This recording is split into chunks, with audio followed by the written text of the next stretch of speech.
Dahil special tong araw na to, gagamitin ko muna yung pinaka-paborito kong motor.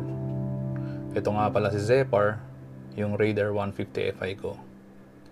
Gaya ng nababasa nyo sa title ng video ko, yung pangarap kong makabili ng big bike ay muli na namamaantala.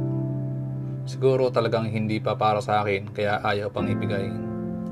Nakakalungkot lang dahil napag-iiwanan na ako ng mga kasama ko at ako na lang ang hindi naka-big bike sa kanila. Pero ganun talaga siguro ang plano sa akin ng Diyos. Kaya mananatili muna ako hanggang ngayon sa mundo ng underbone. Hindi man ipagkaloob sa akin ang inaasam-asam ko na motor, pinagkalooban naman ako ng mas magandang regalo ng Panginoon. Isang regalo na matagal ko na rin hinihingi sa Kanya. At nung pinagkaloob niya sa akin ito, sobrang saya ko at talagang naiyak ako. Naiyak ako dahil sobrang saya at ganda ng regalo.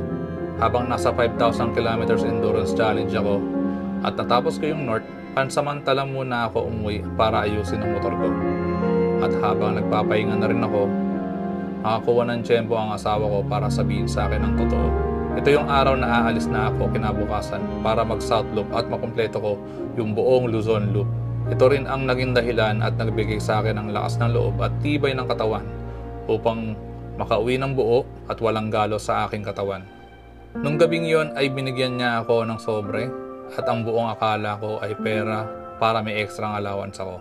Ngunit nung pagbuklot ko ng papel na laman ng sobre, hindi ko maintindihan ang mga nakasulat dito. Dahil isa tong lab result.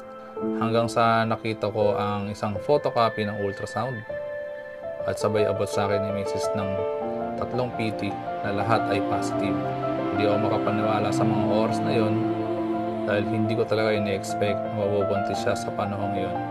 At dito na unti-unti lumalabas ang luha sa mga mata ko na ayaw ko sana makita niya pero hindi ko mapigilan dahil sobrang saya na nararamdaman ko.